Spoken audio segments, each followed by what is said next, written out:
What's going on, guys? I'm Mike Berlin. You're watching Wild Fed Family, and today I'm on Lake Oconee catching some crappie. I'm with my buddy Jake, and just so happens Jake is a crappie guide. Now, he has his own guide service called Chester's Crappie Guide Service, and I'll tell you what, we put a pile of fish in the boat and it was an awesome day. But before I show you all that, let's take you back to the morning and we'll start this story.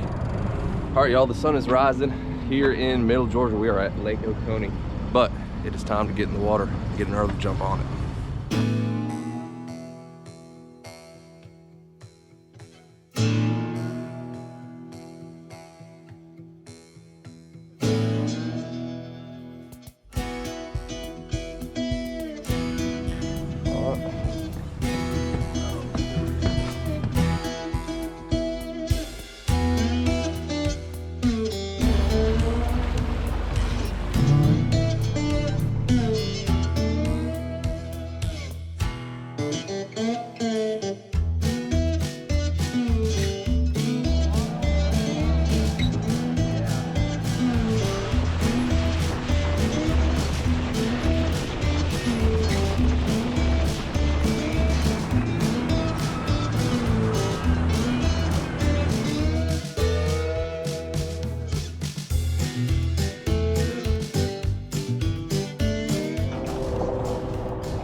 All right, y'all, we just made it, and it's probably been about 4 minutes since that trolling motor was in the water.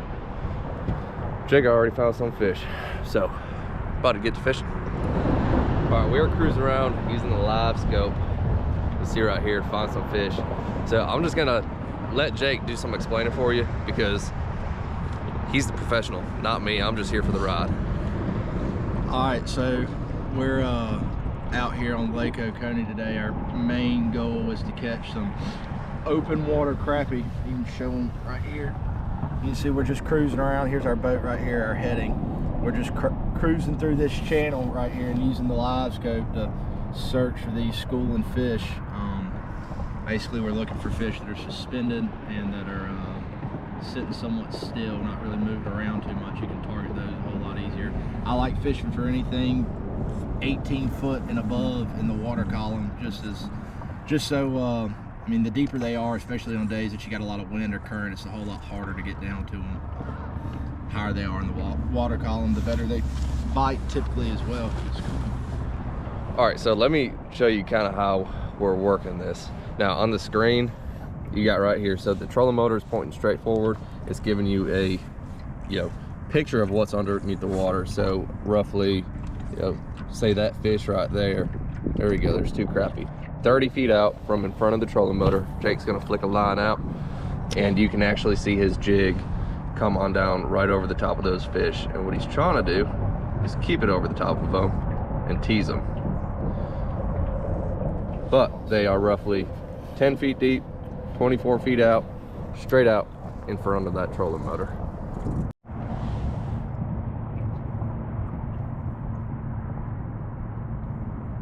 Yep. And there you go.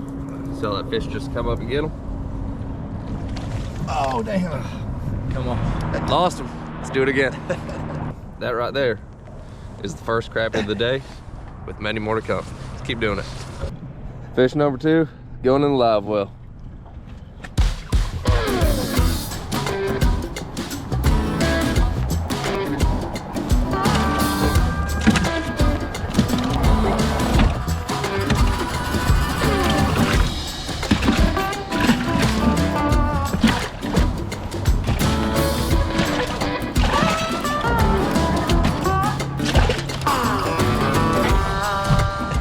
Check that out. That's a good one there. It's making me look bad. That right there is a crappie. Well, that's it. So we probably got, I don't know, 25 to 30 fish in the boat. And we're gonna head back now. It's what, 9, 10 o'clock in the morning?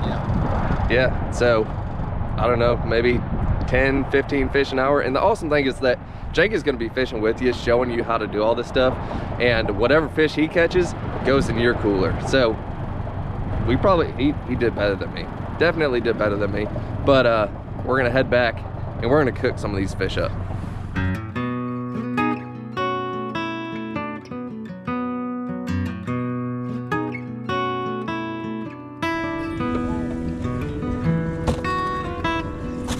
So whenever you catch plenty of fish, make sure you take care of them, because quality of your fish is dependent on the care that you take. So go ahead and ice them down really well, and yeah, we'll get them back to the house, get them cooking. Well, I made it back to the house, and it is mid-afternoon, and it is time to clean some fish before we get to cooking them. So it's a pretty important step. Now, what I got here is a 7.5-inch Rapala fillet knife, and this is pretty easy. It's kind of just like filleting any other fish. So right here behind the head, come down to their belly, find their spine, and typically what I do is I just turn my knife and grab that gill plate, and you will start to feel all of these rib bones popping away, and there you go. You got a crappie fillet.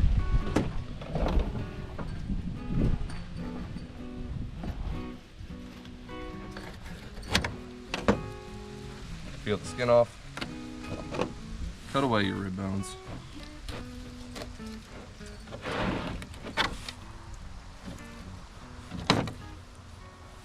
That's it right there. I got 25 more to do, so I'm gonna get to work. All right, so I just got done cleaning all the fish, and right here in a bag, I have 4 to 5 pounds of fillets sitting on ice. And these 4 fish that you see right here, I ended up gutting, scaling, and removing the gills. And look, use a kitchen spoon to scale. You can literally scoop the scales right off a fish, and it makes it 10 times easier. So these right here are going to be put in a vacuum sealer bag, stuck in the freezer, because I'm gonna do some salt encrusted fish. That's gonna be a completely different video, but it's kind of a big kid recipe because there's some bones to work around, and I got kids and I'm feeding them tonight, so we're not gonna do that tonight. We are gonna make something with the fillets. And all of the scraps right here that are left over are not going to waste. They are going into the compost bin, and that's gonna make for some very healthy tomatoes come springtime. It is 6:30 in the afternoon, and it's time to eat dinner. So unbeknownst to me, my niece showed up, so that means I got more mouths to feed, but that's fine because I got plenty of fish. Now I'm probably making 3 out of the 5 pounds of fish, and I'm gonna show you a super easy blackened crappie recipe, and it doesn't get much easier than this, so watch. So right here, I have roughly 3 fits of the crappie that we caught today. It's all filleted, boneless, ready to go. Now, Hellmann's mayonnaise. I prefer Hellmann's. Hellmann's is the best. If you disagree, then you're wrong. I'm gonna give it 1 big scoop. Next is Zatarain's blackened seasoning, and I'm gonna give it a good douse of this. Now, the mayonnaise is important because it acts as a binder, and it also has a really high smoke point. We're gonna be putting this on the Blackstone, and we want it to get crisp and caramelized really fast without burning. So that's the reasoning behind the mayonnaise. Next is to mix it all up and go from there.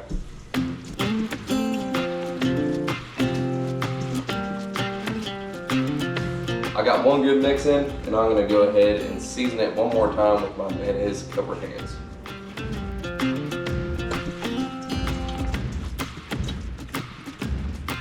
In addition to the blackened crappie, I'm gonna be making some Blackstone French fries. Now, I've never done that before. I'm gonna try it, but I'm gonna make sure it tastes good.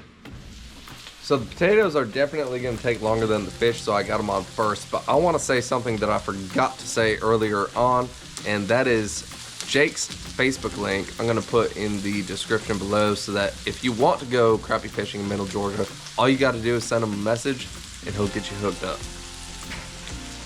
Seriously, he'll get you hooked up.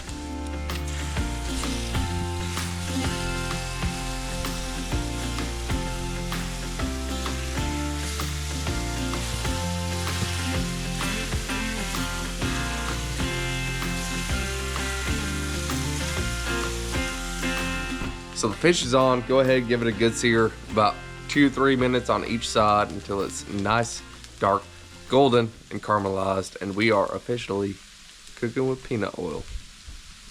So my Blackstone is a little low on propane.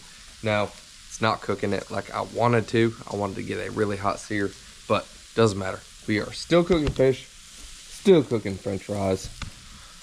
We're gonna have a great dinner. And that right there is finished.